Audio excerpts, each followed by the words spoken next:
నాకు ఒక్క అవకాశం ఇవ్వండి, నెల రోజుల్లో డబ్బులు చెల్లిస్తాను. ఆన్లైన్ బెట్టింగ్లతో మోసపోయాను. నా కుటుంబం, పిల్లలు 2 రోజులుగా ఏమీ తినలేదు. కలెక్టర్ దాచపల్లి కమిషనర్, నన్ను క్షమించండి. నా తల్లిదండ్రులను బతిమలాడైనా డబ్బులు తీసుకొస్తాను. పెన్షన్ డబ్బులతో పరారైన దాచపల్లి సచివాలయం welfare assistant Lakshmi Prasad selfie video. నా పేరు లక్ష్మీప్రసాద్ సార్. నేను ఆన్లైన్ బెట్టింగ్ నమ్మి ఎన్నో డబ్బులు పోగొట్టుకున్నాను సార్. గవర్నమెంట్ డబ్బులు పోగొట్టాను సార్. నేను ఆన్లైన్ బెట్టింగ్ నమ్మి మోసపోయాను సార్. నేను తప్పు చేశానని నాకు ఈరోజు అర్థమైంది సార్. నేను తప్పు చేశాను సార్. నన్ను క్షమించండి సార్. కమిషనర్ గారు నన్ను క్షమించండి సార్. నాకు ఒక నెల అవకాశం ఇస్తే నేను ఆ డబ్బులు ఎలాగైనా సరే మా అమ్మ మా నాన్నలు బతిలాడుకొని నేను తెచ్చి కట్టగలను సార్.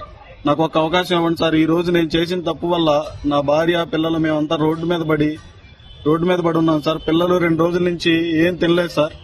ఎన్నో ఇబ్బందులు పడుతున్నాం సార్. నాకు ఒక్క నెల అవకాశం ఇప్పించండి సార్. నేను తప్పు తెలుసుకున్నాను సార్. ఈసారి మళ్ళా రిపీట్ చేయండి సార్. నాకు ఒక్క అవకాశం ఇవ్వండి సార్. కమిషనర్ గారు సార్, కలెక్టర్ సార్, ఒక్క అవకాశం ఇప్పించండి సార్ నాకు. సార్ నేను ఒక్క నెల నాకు సమయం ఇస్తే నేను ఆ డబ్బులు మొత్తం రిటర్న్ చేస్తాను సార్. రెండోసారి జరగదు సార్ ఈ తప్పు. సార్ నేను ఇప్పుడు చచ్చిపోదామని, సూసైడ్ చేసుకుందామని నా భార్య పిల్లలను డిసైడ్ అయ్యాను సార్. క్షమించండి సార్ మమ్మల్ని.